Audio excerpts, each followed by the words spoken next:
తంత్ర విద్య కార్యక్రమానికి స్వాగతం. నమస్కారం గురుగారు. నమస్కారం తల్లి. గురుగారు, తంత్ర విద్య అంటే ఏంటి వివరిస్తారా? తప్పకుండా అమ్మా. ముందుగా శ్రీ మహాగణపతి దేవతాభ్య నమః చూసే వీక్షబంధులకందరికీ నమస్కారం.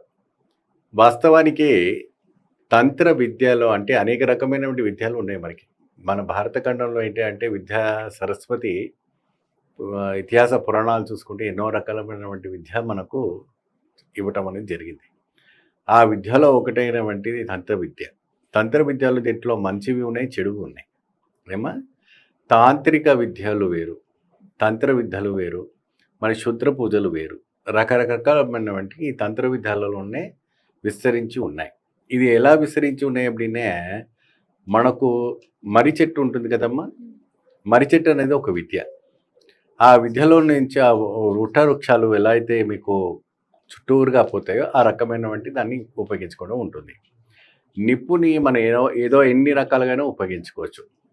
నిప్పుని మనకు అనేక రకాలుగా మనం వంటగదిలో ఉపయోగించుకోవచ్చు, లేదంటే ఏదైనా పాత్రలు కరిగించుకోవాలని ఉపయోగించుకోవచ్చు. రకరకాలుగా మనం ఉపయోగించుకోవచ్చు, లేదంటే హోమాలు కూడా ఉపయోగించుకోవచ్చు. తాంత్రిక విధానంలో సులభంగా భగవంతునికి మనం అర్పణం కావడానికి, సులభంగా భగవంతుడికి దగ్గర మనం పూజ చేసుకోవడానికి, సులభంగా మన ఒక కోరిక ఏదైతే ఉందో అది సక్సెస్ఫుల్ కలగడానికి తాంత్రిక విద్యలో కేరళలో చాలా విశేషంగా జగద్గురు ఆదిశంకరాచార్యుల వారు స్వయంగా ప్రతిష్ఠించినటువంటి తంత్ర సాధన ముద్ర. ఈ తంత్ర సాధన ముద్రలో జగద్గురు శంకరాచార్యుల వాళ్ళు ప్రతిష్ఠించినప్పుడు ఆ కాలం నుంచి వచ్చామంటే కొన్ని పీఠాధిపతులు కానీ, మఠాధిపతులు కానీ, మఘవాసులు కానీ వీళ్ళంతా కూడాను ముద్ర పూజతోనే పూజించేవాడు. దాన్ని తాంత్రిక విద్య అంటారు. ఆ తాంత్రిక విద్యలు ఏంటంటే ఉచ్చారణ ఉండదు. ఉచ్చారణ ఉండేది వచ్చేసి మాంత్రికం. అంటే ఓం మహాగణపతి నమః, ఓం శ్రీ మహాలక్ష్మి నమః, అది వచ్చేసి ఉచ్చారణ. ఈ సైగ పూజలు వచ్చేసి ముద్రలతోనే పూజ చేస్తారు కాబట్టి దీన్ని తాంత్రిక విద్య అంటారు.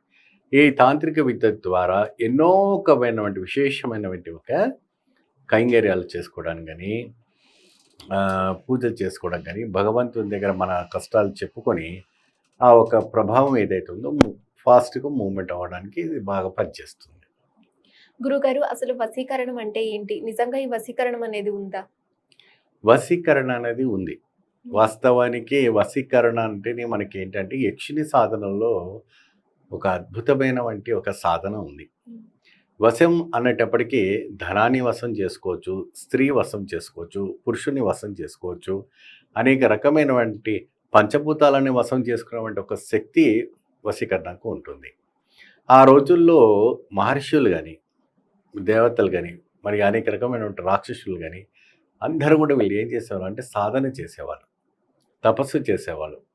తపస్సు చేసుకొని ఆ ఒక వశీకరణ శక్తి, దీంట్లో 5 రకాలైనటువంటి వశీకరణ ఉంటుందమ్మా.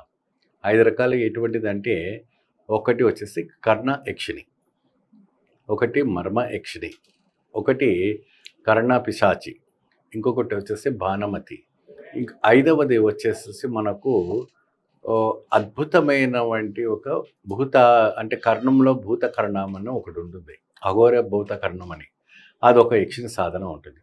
ఈ యక్షిణి సాధన వల్ల వశీకరణం అనేది చాలా సులభంగా సాధించడానికి అవుతుంది. ఈ యొక్క కలియుగంలో ఎవరినైనా కూడా సులభంగా వశీకరణ చేసుకోవాలంటే కొన్ని కోట్ల జపాలు చేయాలి. కొన్ని కోట్లు అంటే 1 కోటి 2 కోటి కాదు, కొన్ని కోట్లు. అది 100 కోట్లు కావచ్చు, 500 కోట్లు కావచ్చు, 1,00,000 కోట్లు కావచ్చు.